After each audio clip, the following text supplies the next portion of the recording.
تو سب سے بڑے دکھ اور تکلیف کی بات یہ ہے کہ میرے اساتذہ اکرام آج 7 دن سے یہاں غربت ہیں اور اس تکلیف کے اظہار کے لیے میرے پاس کوئی الفاظ نہیں ہے۔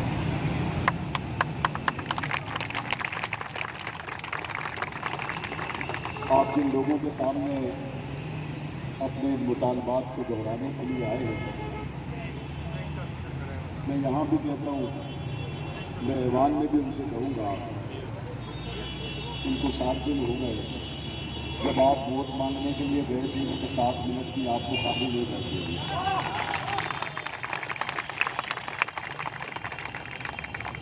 بالفرض کسی نے ووٹ بھی دینے ہوں تو امیدوار اس کے دروازے پہ چلا جائے تو کچھ نہیں تو لوگ اس کو کرسی پر ضرور بٹھاتے ہیں، چارپائی پر ضرور بٹھاتے ہیں، اور لوگ اس کو کہتے ہیں کہ جی ہو سکتا ہے ہم آپ کو ووٹ نہ دیں لیکن مہمان کی ایک عزت ہوتی ہے، یہ ہماری روایات ہے۔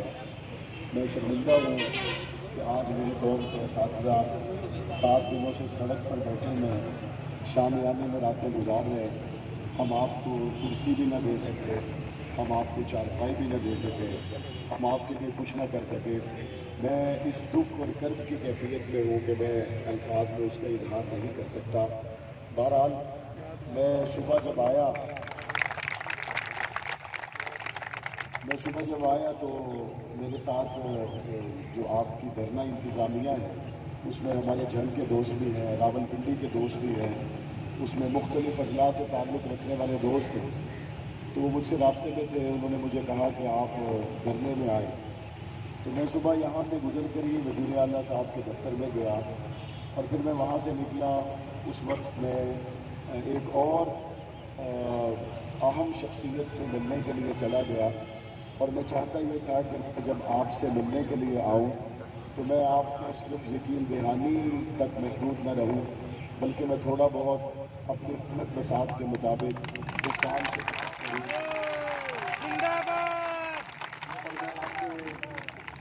کوئی نہ کوئی آپ کو تسلی کی، کوئی آپ کو معاملہ حل کرنے کے حوالے سے کسی نہ شکل کو بنانے کے بعد اس پر میں آسانی پیدا کرنے کے لیے کوئی راستہ بنا سکوں۔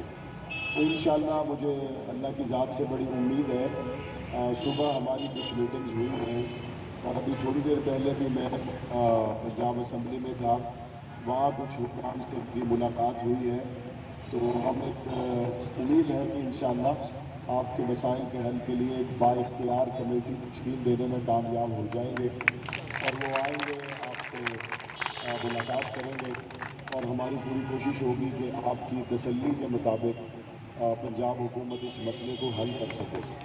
میں اپنی پوزیشن آپ کو واضح کر دوں، میں ایک پنجابی ہوں، پاکستانی ہوں اور سب سے پہلے میں ختم نبوت کا مجاہد ہوں۔ میں حضور کے صحابہ اور حضور کے اہل بیت سے محبت کرنے والا ایک ادنا کارکن ہوں۔ میں یہاں اپنی بہنوں کے لیے آیا ہوں، میں یہاں اپنے بھائیوں کے لیے آیا ہوں اور خدا کی قسم میں یہاں اگر کسی کا نمائندہ ہوں تو میں وہ آپ لوگوں کا نمائندہ ہو سکتا ہوں، میں اور کسی کا۔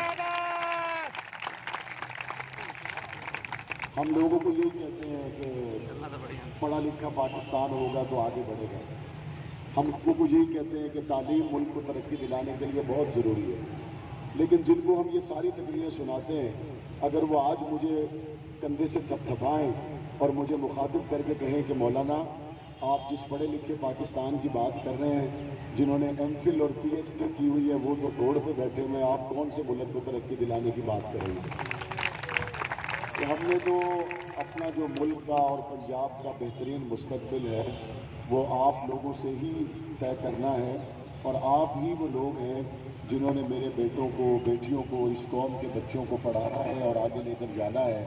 اگر اساتذہ ہی اس کرب میں اور تکلیف میں مبتلا ہوں گے تو پھر آگے میرے قوم کے بچوں کا کیا ہوگا، میرے ملک کے مستقبل کا کیا ہوگا؟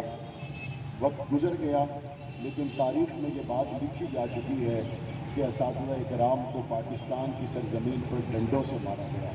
وقت گزر گیا لیکن یہ بات لکھی جا چکی ہے کہ اساتذہ اکرام پر آنسو گیس برسائے گئے، میں یہ سمجھتا ہوں کہ ان 7 دنوں میں آپ نے اس سے پہلے اس ملک میں مختلف سوسائٹیز سے تعلق رکھنے والے لوگوں کے احتجاج دیکھے.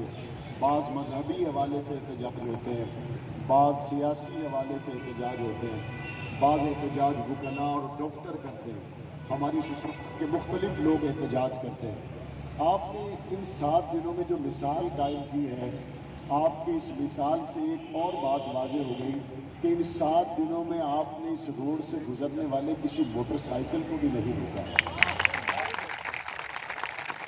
آپ نے ان 7 دنوں میں یہاں سے گزرنے والے کسی رکشے کو بھی نہیں روکا, آپ نے کسی گاڑی کو بھی نہیں روکا, آپ کی طرف سے کسی پہ پتھر نہیں پھینکا گیا. کیوں؟ آپ اس بات کو سمجھتے ہیں کہ ہم معلم ہیں, اور اگر معلم خود پتھر برسائے گا, معلم خود راستے بند کرے گا, تو ظاہر ہے جب کسی قوم کا معلم ایسا ہو تو بعد میں اس کی تربیت میں آنے والے بچوں کی کیفیت کیا ہوگی. میں سلوٹ کرتا ہوں, آپ نے ان 7 دنوں میں گملہ نہیں توڑا, آپ نے ان 7 دنوں میں پتا نہیں توڑا, آپ نے ان 7 دنوں میں ٹریفک کو بند نہیں ہونے دیا. اور میں یہ سمجھتا ہوں کہ آپ کا یہ احتجاج ایک مثالی احتجاج ہے. ہمارے حکمران, ہر دور کے حکمران بڑے زور و شور سے یہ کہتے ہیں جناب وہ دیکھیں امریکہ میں احتجاج ہوتا ہے اور پتہ نہیں ٹوٹتا, وہ بڑی مہذب قومیں ہیں. وہ جناب دیکھیں یورپ میں احتجاج ہوتا ہے, پتہ نہیں ٹوٹتا, وہ بڑی مہذب قومیں ہیں. اور نواز شریف والے پی ٹی آئی کو کہہ رہے ہوتے ہیں, پی ٹی آئی والے نواز شریف کو کہہ رہے ہوتے ہیں کہ تمہیں تہذیب کے ساتھ احتجاج کرنا چاہیے, تمہیں تہذیب کے ساتھ احتجاج کرنا چاہیے.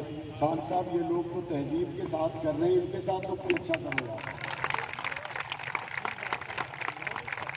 ہم لوگوں کو تہذیب سکھانے کے لیے بڑے اتاولے ہو جاتے ہیں کہ اگر تم تہذیب سے بات کرتے تو ہم بالکل سننے اور ماننے کے لیے تیار تھے.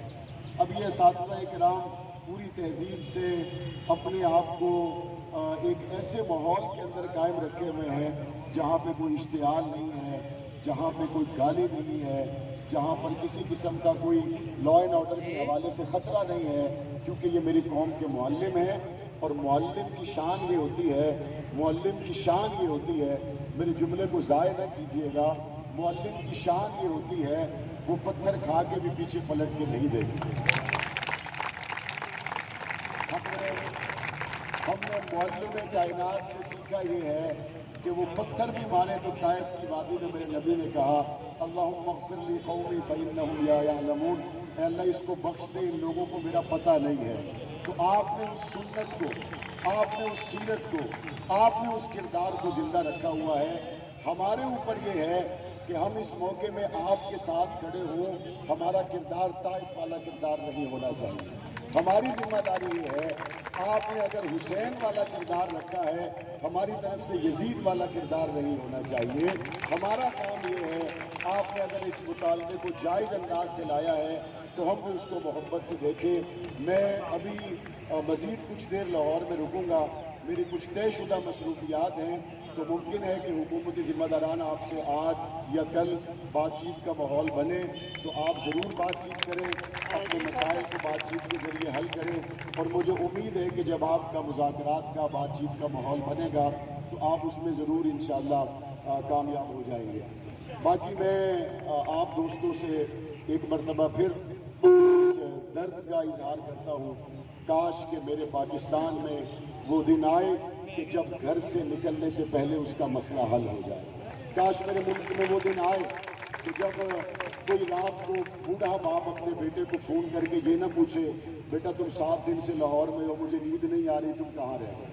کاش میرے ملک میں وہ دن آئے جب مجھے پتا ہے ہماری مائیں بہنیں اگر شام کو گھر سے دیر سے آئیں تو پورے خاندان کی جان حلق میں ہوتی ہے, اماں کہاں رہ گئی, بیٹی کہاں رہ گئی, بہن کہاں رہ گئی.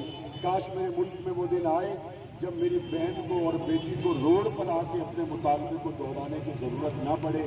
میرے اللہ تعالیٰ نے کہا ہم اس مسئلے کو بہتر انداز سے حل کرنے میں انشاءاللہ کامیاب ہو جائیں گے. باقی اس کو اس طرح سے کہنا کہ نون لیگ کے دور میں یہ بل آیا اور پاس ہوا, اور اس کا عملی ماحول جب بنا تو پی ٹی آئی کی حکومت تھی. اب کوئی کہے یہ نون لیگ کے ہے, اب کوئی کہے یہ پی ٹی آئی کے ہے, اب کوئی کہے کہ یہ پچھلی حکومت نے پاس کیا تھا, ہم اس میں کیا کریں گے. یہ ساری باتیں میں سمجھتا ہوں بیکار کی باتیں ہیں. آپ پاکستانی ہیں، آپ پنجابی ہیں، آپ لا الہ الا اللہ محمد الرسول اللہ پڑھنے والے لوگ ہیں. اور اگر کوئی بندہ یہ کہتا ہے یہ نون لیگ کے دور کا ہے اور یہ پی ٹی آئی کا، پھر اس میں وہ کیا ہوگا، تو یہ بات پھر ووٹوں پہ بھی آپ سوچ لیا کریں. جس نے ایک مرتبہ نون لیگ کو ووٹ دیا وہ دوبارہ اس سے مانگنے نہ جایا کریں. ووٹوں کے معاملے میں تو آپ مقابلے ہو جاتے ہیں کہ ہمیں پیپل پارٹی کا بندہ بھی توڑنا ہے، ہم نے نون لیگ کا بندہ بھی توڑنا ہے، ہم نے پی ٹی آئی کا بندہ بھی توڑنا ہے. اور جب فائدہ دینے کی باری آتی ہے اس وقت ہم تقسیم کریں، تو میرا خیال ہے کہ یہ ایک ایسی بات ہے جو بہت ہی نامناسب ہے. آپ پاکستانی ہیں، آپ پنجابی ہیں، آپ کا رائٹ ہے اور آپ کو ملنا چاہیے. اور میں انشاءاللہ ثم انشاءاللہ اللہ کی ذات سے پر امید ہوں. راجہ بشارت صاحب نے جس طرح آپ کو بتایا کہ انہوں نے راولپنڈی میں آپ سے مذاکرات کیے، اور اس سے پہلے پھر اس کے بعد دسمبر میں بھی آپ کے ساتھ راجہ صاحب نے بات کی. کوئی شک نہیں ہے کہ ہماری پنجاب اسمبلی میں اس وقت راجہ بشارت صاحب سے سینئر بندہ اور کوئی نہیں ہے. راجہ صاحب بہت سمجھدار اور چیزوں کو سمجھنے والے اور دیانتدار آدمی ہیں. مجھے بڑی امید ہے اگر اس پورے معاملے میں راجہ صاحب شامل رہے ہیں تو انشاءاللہ اس کا کوئی بہتر نتیجہ نکلے گا. اللہ تعالی ہمارے حال پہ رحم فرمائے. اسلام زندہ باد، پاکستان زندہ باد.